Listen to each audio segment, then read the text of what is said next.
నా పేరు జక్కు సత్యనారాయణమూర్తి.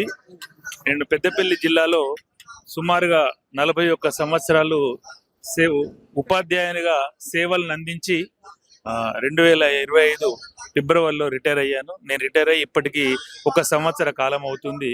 మరి 1 సంవత్సర కాలం నుంచి పెన్షన్ మినహా ఎలాంటి రిటైర్మెంట్ బెనిఫిట్స్ నేను పొందలేదు, నాకు అందలేదు ఇప్పటి వరకు కూడా.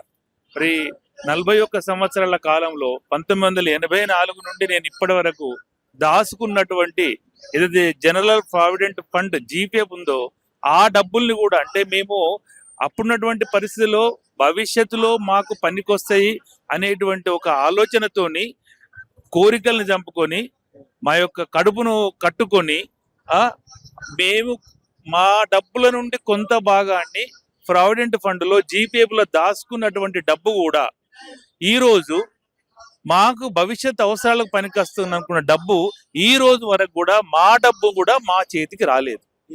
గవర్నమెంట్ ఇచ్చే బెనిఫిట్ సంగతి పక్క పెడితే మేము దాచుకున్న పైసలు, అంటే వాస్తవంగా చాలా చోట్ల ఉంటాం, మరి వాళ్ళు ఎత్తుకపోయినారు వీళ్ళు ఎత్తుకపోయినని, కానీ వాళ్ళు వీళ్ళు ఎత్తుకపోడు కాదు, మిగతా వాళ్ళు ఎత్తుకపోతే కాపాడి రక్షించి పరిరక్షించాల్సిన ప్రభుత్వమే మరి ఉద్యోగులు దాచుకున్న డబ్బుల్ని ఇతరత్ర అవసరాలకు మళ్లించి వాళ్ళకి ఇవ్వాల్సిన డబ్బుల్ని కూడా వాళ్ళకు ఇవ్వకపోవడం అనేది ఎంతవరకు సమంజసమో ప్రతి ఒక్కరు కూడా ఆలోచించాలి.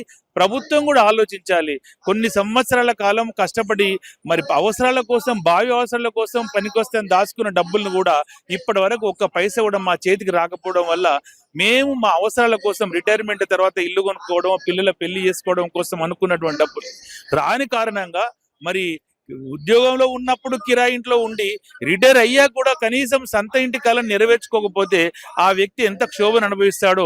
అలాంటప్పుడు కొనుక్కోవాలంటే మళ్ళీ వడ్డీలకు తీసుకొచ్చి ఆ డబ్బులు ఇల్లు కొనుక్కోవడము, ఆ డబ్బులకు నెలకు ఇప్పుడు నేను తీసుకున్నటువంటి దాని లోపల మేము అవసరాల కోసం తీసుకొచ్చుకున్న డబ్బుకు నెలకు మాకు వచ్చే పెన్షన్లో సుమారుగా ఒక 40 నుంచి 50% వడ్డీలకే చెల్లించాల్సిన పరిస్థితి ఏర్పడుతుంది. ఇలా చెల్లించలేక ఎంతో మంది ఆత్మహత్యలు చేసుకోవడము, మానసిక క్షోభకు గురవడం జరుగుతుంది. కాబట్టి ప్రభుత్వము ఇప్పటి నుంచి అయినా కనీసం ఆలోచన చేసి మరి రిటైర్మెంట్ అయినటువంటి వాళ్ళకి ఇవ్వాల్సిన డబ్బుల కోసము ఏ పద్దులో నుండి అయినా కొంత భాగాన్ని ఇటు మళ్లించి ఆ 750 కోట్లు అనేది ఒక్క రిటైర్మెంట్ అయిన వాళ్ళ కోసమే కాదు, ఈ రకంగా 750 కోట్లని చెప్పి సమాజంలో రిటైర్మెంట్ అయినటువంటి ఉద్యోగుల పట్ల ఉన్నటువంటి సానుభూతిని కొట్టేసేయడం తప్ప వేరే కాదు. అది పూర్తిగా రిటైర్మెంట్ వాళ్ళకి రావడం లేదు. అందులో మిగతా చాలా ఉన్నాయి. నేనే ఉన్నాను. ఈ రోజు వరకు మాకు ఆ 750 కోట్ల నుంచి పెన్షన్ తప్ప ఎలాంటి ఒక్క పైసా కూడా రాలేదు.